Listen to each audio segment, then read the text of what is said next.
Hey, welcome back to Mike's Diabetes World.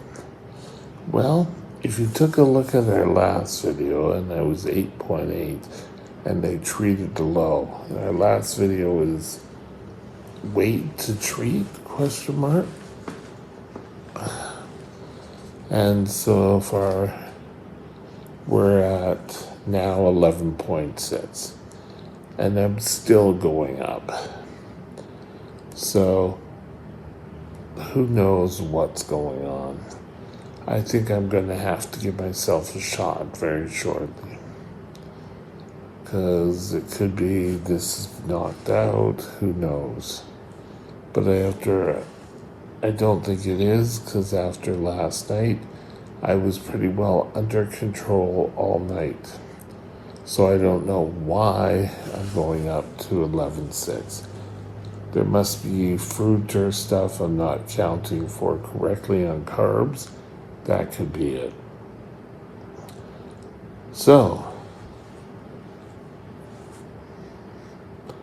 what are we going to do? Well, I could take my correction, but we'll just have to wait and we'll have to see. Hate to say that, but that seems to be the best. Today, we're going to play TV Reporter. I have a few things in my phone which I want to discuss with you. And we'll also do, not a repeat, but a second video on the same topic tomorrow as part 2. So stay tuned. We'll be right back and we'll get going on the reporting. I don't know, we may have some fun with it. Stay tuned.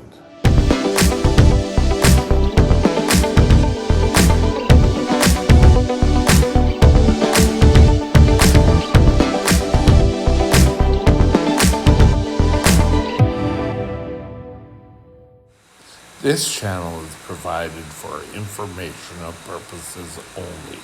Contact your physician for any diagnostic or treatment plan. Okay, Mike Stewart here with the latest diabetes news. CGM getting rid of night lows.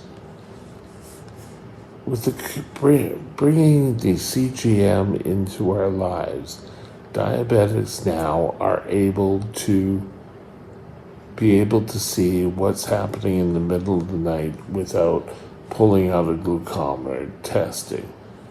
But we are able to see where our blood sugars are and where we need to go with handling our blood sugars. Whether they're high, they're low, we can tell at a glance. And if we need to treat a low, we can treat a low. But CGMs are getting rid of night lows. They also, with getting rid of the night lows, they're acting differently on what we call the dawn phenomenon. And the dawn phenomenon for years was kind of debated whether it was realistic or not realistic. Now, I think dawn phenomenon has been a part of our culture for years, and diabetics never really had a tool. Well, with the closed loop systems now, dawn phenomenon is a thing of the past for me. I no longer have to be checking my blood sugars all the time. Waking up at 4, seeing what my night blood sugar is, and then seeing how that differs from the morning. And did my blood sugar go up? There were even times we had to do hourly blood sugar checks to see did it clue in. And it seemed like 4 o'clock in the morning, my blood sugar would raise up. Now, with this fighting, I don't wake up being in a high blood sugar situation. It's really a wonderful thing.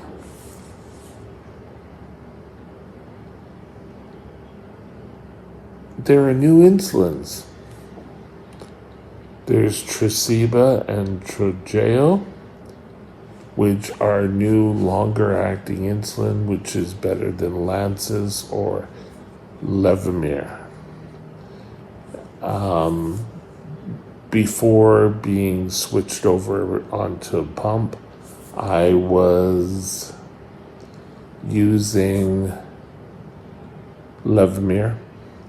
These new pumps are quicker to work. Insulins are quicker to work, and they last longer.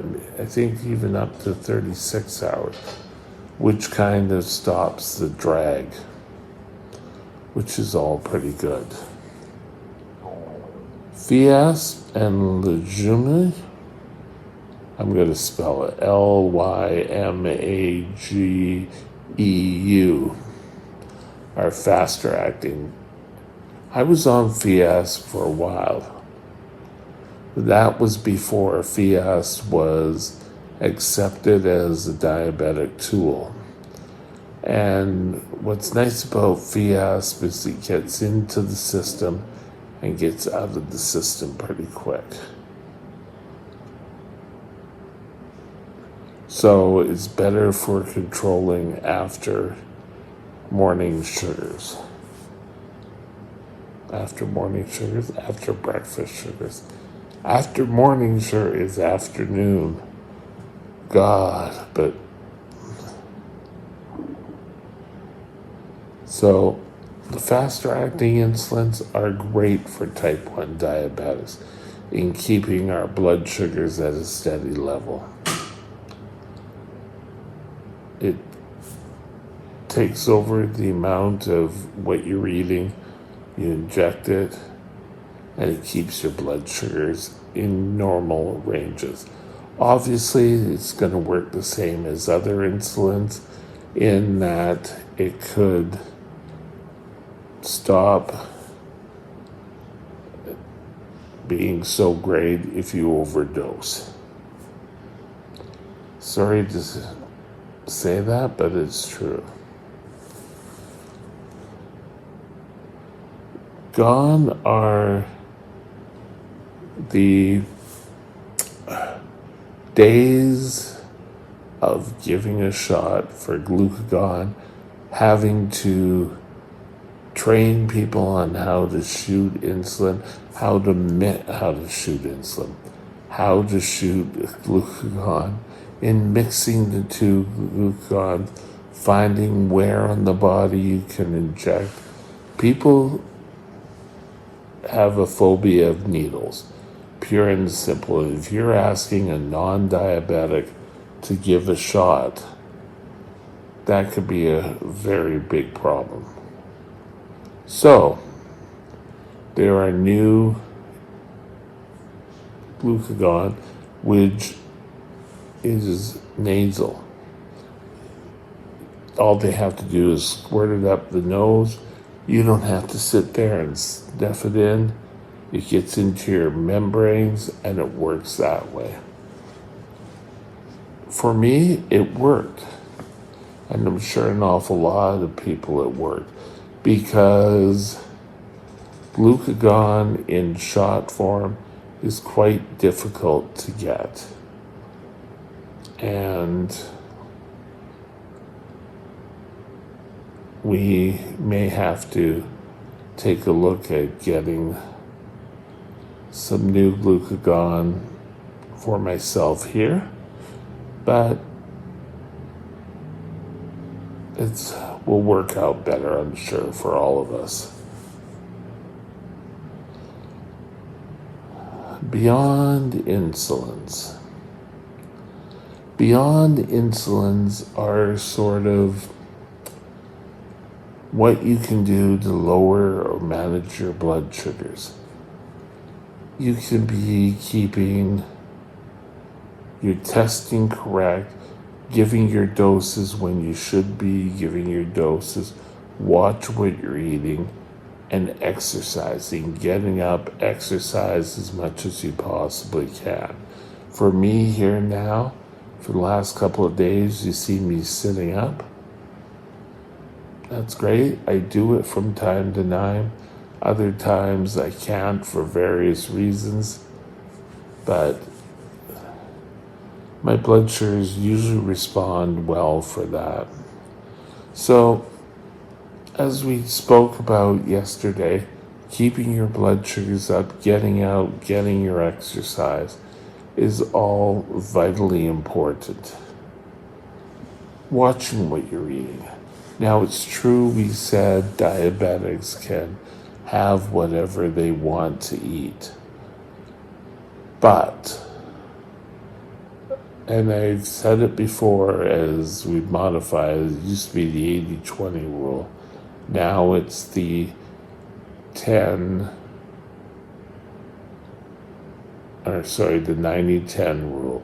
90% of the time you eat whatever you like, then 10% after. Keeping all this informed, taking your insulin before you eat is all vitally important. I'd say up to 10 to 15 minutes before you eat. But again, speak with your doctor. There is so much more than just insulin in controlling our blood sugars. Just giving yourself a whole bunch of new blood sugars, whole bunch of insulin to cover it and think that's going to do it. It isn't going to be doing it. And with that, it's a little shorter video. Have a great day. And it's Mike Stewart signing off from T1D News. My email is mikesdiabetesworld@gmail.com. mikesdiabetesworld@gmail.com.